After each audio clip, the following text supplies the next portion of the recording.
welcome to the All Things MCC channel, where it is that time of the month. You're also probably thinking, this is not Seapeekay, this is fraud, I want my money back. Seapeekay is currently in the Philippines and is not able to record this time around, but he will be back, I hope. But let's start off with Red, where we have Pizza Hut, Grian, Gemini Tay, and Zombie Cleo. I mean, right off the bat, this is a great team where we are also introduced to a new Hermit for the event. Cleo is definitely a very knowledgeable player, because let's be honest, every Hermit craft player is. So in games like Grid Runners, where usually there's a new room each event, this could greatly boost the entire team placement by giving insights on stuff that the average player might miss. Amazing team for Billmart as well, and although this team may not seem like a great PvP team, I feel like we will be surprised once the event comes around. On Orange, we have Orange Juice, Smager, In the Littlewood, and Gucky. This team is cracked. You have a very wide skill range in terms of PvP capabilities, building, Minecraft knowledge, and so on. And we know from the trend of previous MCC testers playing in the main event as well.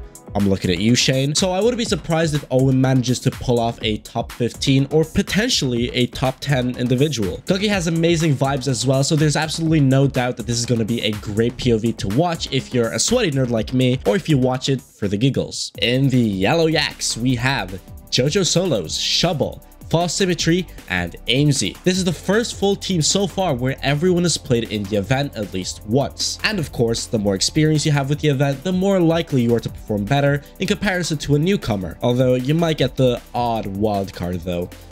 Wally Bear. But this team will definitely excel in games where PvP isn't in-game rotation, but to be fair, last event there have been a lot of PvP games in, so depending on the game rotation this time around, this team has the potential to do extremely well. And in the Lime Llamas, we have Ollie Gamers, Sylvie, Cara Corvus, and Ginelli. Another team where everyone has played at least once, and with Ollie coming off of a win, there is slightly less pressure now that he has a team full of veterans. This team, I would say, is oriented around PvP, but again, with the way MCC has been, we can expect absolutely anything to happen. Definitely a quote-unquote wildcard team for me. On the Green Geckos, we have H-Bomb, Rambu, Lily Pichu, and Saikuno. H-Bomb and Rambu are, as we know, very skilled players in the MCC scene. Saikuno, having played in 2 non-canon events, is also notable. He has improved, I believe, 700-ish coins in MCC 27 since Pride 22? Do correct me on that if I'm wrong. But if that is the case, who knows, he could improve another 700 coins this time around. With Lily Pichu, however, I do know that they are a gamer, but will that transfer over to Minecraft? I am not entirely sure, so I'm kind of in the dark with this one, but this is a great team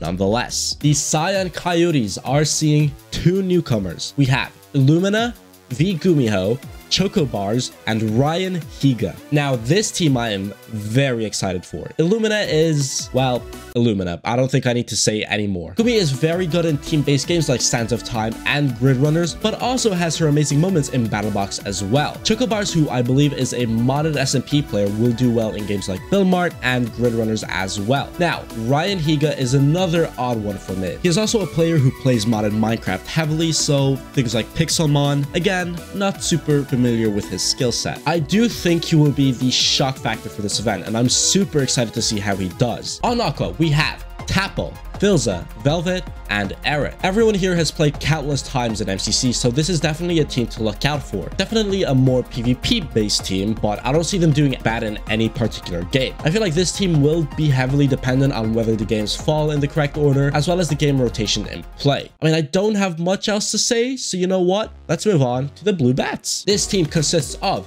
Antfrost, Critic Zeus, Vixella, and Dr. Gluon. I have a strong feeling that this team will be the underdogs of the event. Antfrost has amazing MCC knowledge, which will highly contribute to the team's performance. Zeus has been on a constant uprise in skill as well. A pretty strong duo if you really look at it. But even though the cracked players are looked upon this team, Vixella and Gluon have definitely contributed in the past MCCs, and who is to tell that it won't happen again? This team will definitely rely heavily on game order and game rotation, but if it falls in their favor, we could see something huge from them. On to the Purple Pandas, we have Fratzy, Mysticat, Gizigaza and Elena. Misty Cat has been a highly requested player for years, and they finally made it into the event. I've had my fair share of interactions, and I can tell you now that Misty is going to do everything they can to do as well as possible. A highly likely top 10 in my eyes, so be on the lookout. Dave is also a very prominent MCC player, and so is Gizigaza and Elena. Really excited to see how well this team will do. And for our final team, the Pink Parrots, we have 5UP, Tubbo,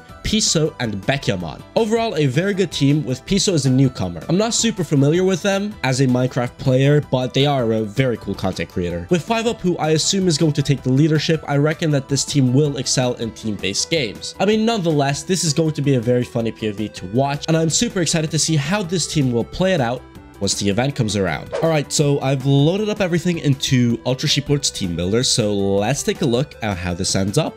Just a heads up as well, I've replaced Cleo with Blushy, Gucky with AMZ, Owen with Tapple, Lily Pichu with Nikki, Sykkuno with Scar. Not sure how Sykkuno isn't in the Team Builder, but anyways. Janeth with Nikki, Ryan Higa with Ant Venom, Velvet with Shadoon, Misty Cat with H-Bomb, and Piso with Slimesicle. A lot of changes, which also means that it's probably going to be super inaccurate, but we'll take a look at it anyways. So, using Scott's method, the teams that get into Dodge World are Purple and Cyan, and to be fair, the difference between them are by 400 coins, which is a lot. Green is behind by 9 coins from second. Oh god, are we getting what happened in Pride 21 again? I mean, it's super close with the rest of the teams, except for Blue, but don't let that fool you. Even from the individual, we see Anthros getting first place. Has that happened before, where a team got last place, but someone on the team got first? Not entirely sure, but one thing that I do know is that I need to make my predictions. All right, my predictions are going to be on screen. With Seapeekay's predictions, they are going to be in the pinned comment, so do make sure to come back to this video to check to see if they're there. But that is all for today's video. Do let us know what your top 10 predictions are in the comments down below, and do be sure to fill out the Fantasy League form as well. I have not been Seapeekay, one of the hosts of All Things MCC, and I will see you all in the next video.